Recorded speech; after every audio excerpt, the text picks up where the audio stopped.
I am on a mission to complete as much of RuneScape as I possibly can before I die in real life. In the last video, I ended up charting the entire ocean, I got dozens of collection logs, and also got 99 sailing amongst a bunch of other miscellaneous goals. If I'm completing as much as I can, that of course means unlocking dragon trophies, as well as collecting all pets in leagues. You do start from scratch each league, but the pets are a permanent unlock for the account and they transfer between them. I have 15 pets total and have gotten a dragon trophy in every league available for the account so far. For my first relic choice this league, I chose Endless Harvest, which allows me to 30-minute AFK for woodcutting, fishing, and more notably mining. This will help me to passively get all of the league tasks done for XP milestones, and I still need the mining pet too. It also means that whenever I'm taking my dog for a walk or doing literally anything else, I can just click a tree or a rock and the game basically just plays itself. I can also click a resource before I go to bed, and so that also ends up as 0 time progress too. For the second relic, I chose Woodsman. It would solve Hunter for me, and it also synergized really well with Endless Harvest and its woodcutting passive, meaning that I could burn logs automatically, making fire making AFK as well. It also meant that I could fletch entire inventories of logs at once, which was a nice little bonus. At the start of leagues, it's always a rush to complete as many random tasks as possible. I'm not gonna show all of them because it would be way too repetitive, and so I'll show the more notable ones as the relic build comes online. For the third relic, it was a choice between a bunch of different teleports. I went with Evil Eye, which lets me teleport to any boss across the map, meaning I could also use the Huey teleport for a bank and Abyssal Sire for a fairy ring. I did consider the Map of Alacrity, which teleports you to various agility shortcuts around the map, and it would have been good for completing clues, but the clue relic this year seemed kinda nerfed and weak, so I didn't bother with that. Also, at this point, I'd also done enough tasks to unlock Karamja, which was a free region again this year. For the tier 4 relic, I went with Transmute. It was one of the only few relics that were brand new for this league, and it lets me upgrade or downgrade resources. So for example, I could turn regular bones into superior dragon bones, or air runes into wrath runes. It also had massive utility, and it solved my issues for generating cash. Another bonus with Transmute was that it was passive magic XP. Whilst running around the game completing tasks, quests, or PVMing, I could be constantly doing the Transmute spell without any input. So it also doubled up with the 30-minute AFK mining as well. For the next region unlock, I went with Kandaren, which unlocks the Echo variant of the Thermonuclear Smoke Devil and its insane rewards that I'm going to be taking a look at later on. It also worked as a great starter location to get the tasks and the points flowing. The next relic after that was Larcenist.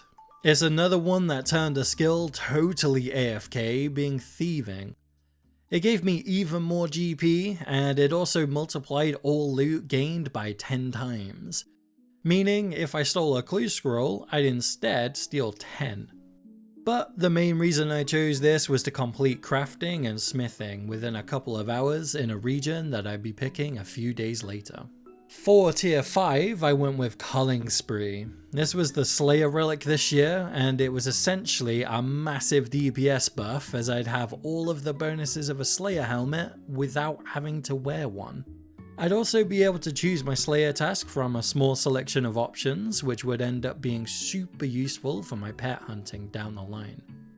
And as a small bonus, I'd also get all of the Slayer rewards for free, which was quite nice. After I'd completed a bunch more tasks, I'd unlocked my second region pick, and I went with Taranwin because I could steal hundreds of enhanced teleport seeds and break them down into crystal shards, so that I could easily complete smithing and crafting like I mentioned earlier. And it's also where my pet luck started to kick in. Oh, I already have the Rocky. Well, it seems like a funny feeling like I have, I guess it has to add it to the collection log again, but I did have that one from the last league, so I got it after 200 mil thieving. Oh well, It's a free 200 points though. Nice one. Taranwin also unlocked the Echo version of the Gauntlet and the Crystal Blessing, which would change the stats of Crystal Armor to not have any negative bonuses and gave the set a magic damage bonus instead. The Echo Gauntlet ended up being my favourite piece of exclusive League content too. You didn't have to do any prep for the Gauntlet and you could instantly fight the Hunlith. Although it did have a bunch of new mechanics like extra tornadoes and having to turn its prayer off with a special attack. One mistake I did in Prif though was using the crystal armor seeds that I got from the Gauntlet for the smithing and crafting grind. It meant that I still got the 50 mil tasks done within a few hours, but it ended up actually being way faster to instead create enhanced teleport seeds at the Singing Bowl. But I guess that's a lesson learned for next time. For the tier 7 relic, it was a choice between Flow State and Reloaded. Flow State would make various skills faster by changing the rate of various actions to 2 ticks, but I had my eyes set on Reloaded, which let me pick another relic from a previous tier. I went back to tier 3 and chose the Butler's Bell. This gave access to a demon butler that would gather and process a bunch of resources whilst offline. I could use it for herb lore and construction, and I essentially got a bunch of tasks done for free whilst focusing on other stuff. I also had a holiday planned and I wanted to spend some time with the family, so I wasn't able to play much, if at all, for a good portion of this league because of that, and so this relic ended up being a no-brainer for me personally. It was around this time that I unlocked my last region pick, and I went with the desert. It was really the only regret that I had this league. I've chosen it every time and I can fly through the content in this area, but the idea was to do TOA for all of the mega rares and to help clanmates like I have previously. Although I didn't end up raiding that much in the end, and the mega rares, outside of the easy points, weren't actually all that useful. If I had to pick again, I probably would have gone with Asgarnia, and I would have done a bunch of God Wars instead. The gap between the tier 7 and the tier 8 relic is the biggest in terms of points, but it's around now where all of the buffs really have a noticeable effect, and so you can fly through loads of content. For the tier 8 relic, I chose the Minion, and it's basically a supercharged thrall, but this year it came with the added benefit of automatically picking up loot. So that ended up being all of the relic choices. Tier 8 is around the halfway mark for the Dragon Trophy, and I could spend another couple of hours listing off everything I did, but let's just speedrun all of the notable stuff. I played around with a melee focused build in the demonic pack system, which led to some funny moments like a 9-second Zulrah kill. But whilst it was fun to mess around with, there were actually better options. I mostly played as a water mage, and this allowed me to heal up to 180 HP, regen health and prayer, and do a considerable amount of DPS too. I used it to get a bunch of upgrades and some big tasks done, like the Inferno, and Ecothermy, which drops the Shadow Flame quadrant. This was essentially a better elemental staff with a massive magic damage bonus. I then used it to start the Slayer grind, and it was particularly great at KQ. Oh my god, no way. That is an incredible one to spoon. 35 kill count. Oh, I wish that was the main game. I wish that was the main game. It's kind of a bit hectic with all the drops on the floor. I can barely see what I'm doing. Oh, that's an incredible one to spoon. Oh, it's not even boosted in leagues. Oh, I wish that was the main game. That would save me so many hours, but it's a good one to zero time whilst I'm going for the kill count task. Nice one. After that incredible luck, I beat the League to Tsar challenge where you face off against 6 Jads and a bunch of other Inferno monsters. I also grabbed the Zenite upgrades, got the enhanced weapon seed from the Gauntlet, full Virtus and the Venator ring from Leviathan, and something I did not think I'd be doing again, 1-tick cucking Karambwans for 50 million cucking XP. I beat the Inferno 15 more times and traded in all of the capes, but no luck this time. I've traded in a total of around 50 capes, all of which were on task. I really want the Zuk pet, and so I'll be back for this one later on.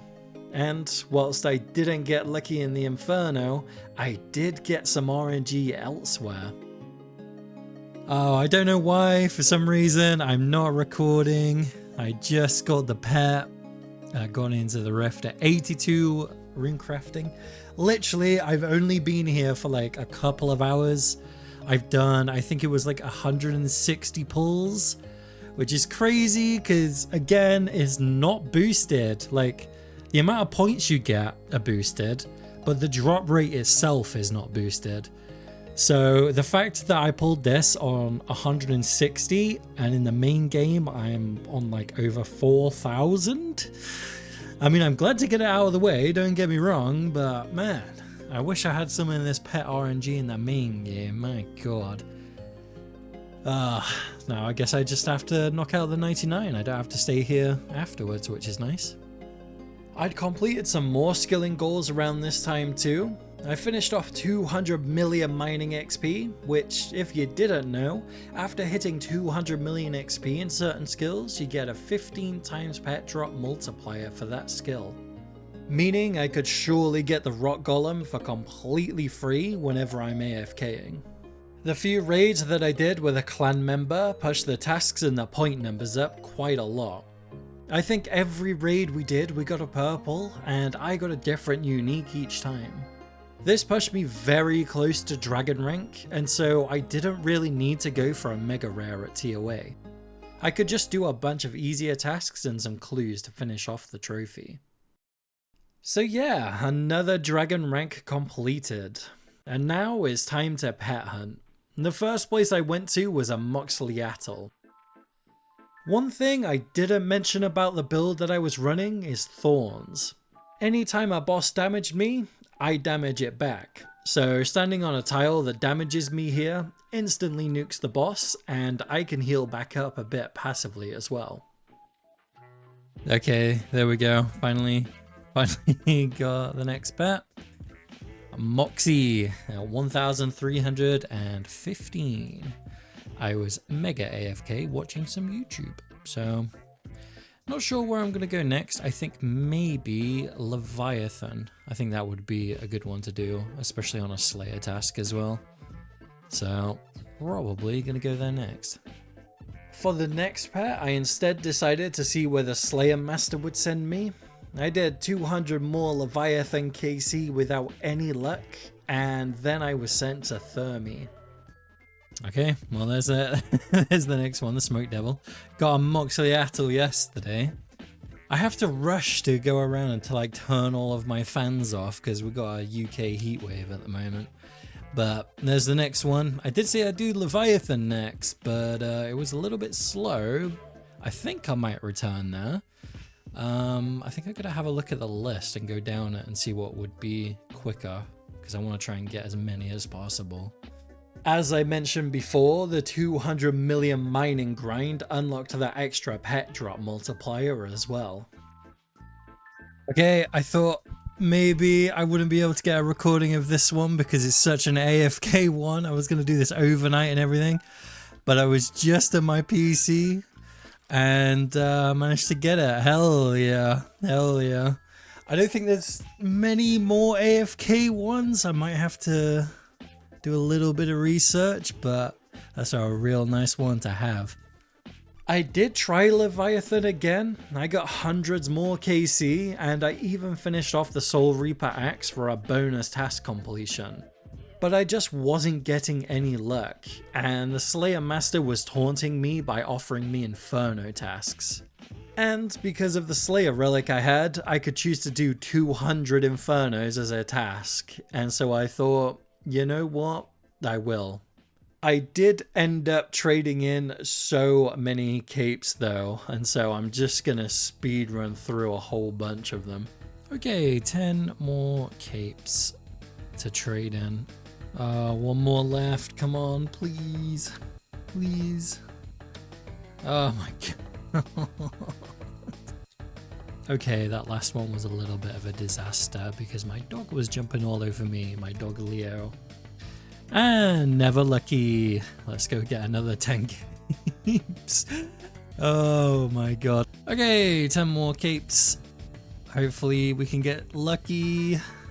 Oh my god. Oh, I really do hope I spoon the pet in the main game. Alright, let's just jump back in and get another 10 then, I guess. Okay, back again. Another 10 capes. Let's see what happens. Oh my god. Another 10. Just completely. Let's go back in. Let's go back in. There it is. I finally got it. And I didn't get it from a cape. I actually just got it from Zuk itself. Oh, finally. Finally.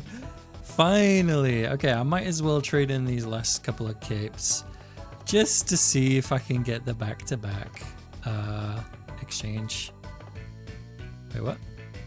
Oh, I already have. Oh, you can't do it if you already have one. Oh, okay. Well, you learn something new every day, I guess. Not quite sure what to do next now. I'm gonna have a little think about it. The next pet hunt after that did actually end up being Leviathan. I'd done well over 1000 KC here at this point.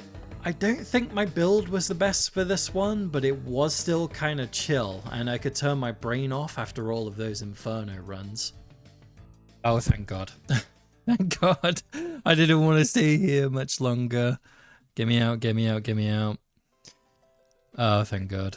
So, that's another 7 pets to the total, and I decided to stop there and get back to the main game. I really need to finish off maxing and to get back to the 2000 TOA grind that I've put off for so long. And I'm hoping that I can get all of that done before the new Fractured Archives raid comes out too, which is going to be a massive challenge itself. Now it's time to grab all of the rewards for the main game. I grabbed the Dragon Trophy, and so that now means I have a full set of them on display on my pedestals, which is amazing to see. For the rest of the rewards though, I unlocked everything this year's league had to offer. There's a cosmetic override for the Butler, turning thralls into impaling minions, a new skin color, the tier 3 demonic outfit, a bunch of weapon cosmetics and Slayer helmet that matches with Oath Plate, and a new home teleport animation. I'm not sure which JMod is in charge for creating these animations, but they are doing a fantastic job. It sounds silly, but it was definitely a highlight of the league for me. I also had a bunch of leftover points, and so I decided to get the tier 3 outfit from the first Twisted League.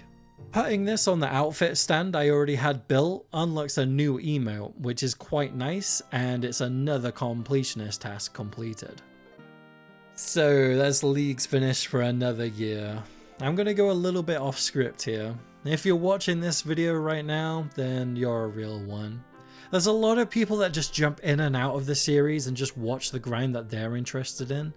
Most people don't like watching these League videos after the whole League is ended. So I know that the people watching at this point are the ones that are really invested into the long-term completionist journey. And so I just want to say that I really, really do genuinely appreciate it. And I'd like to thank you for being patient and sticking with me whilst the uploads have been a bit slow and intermittent this last year.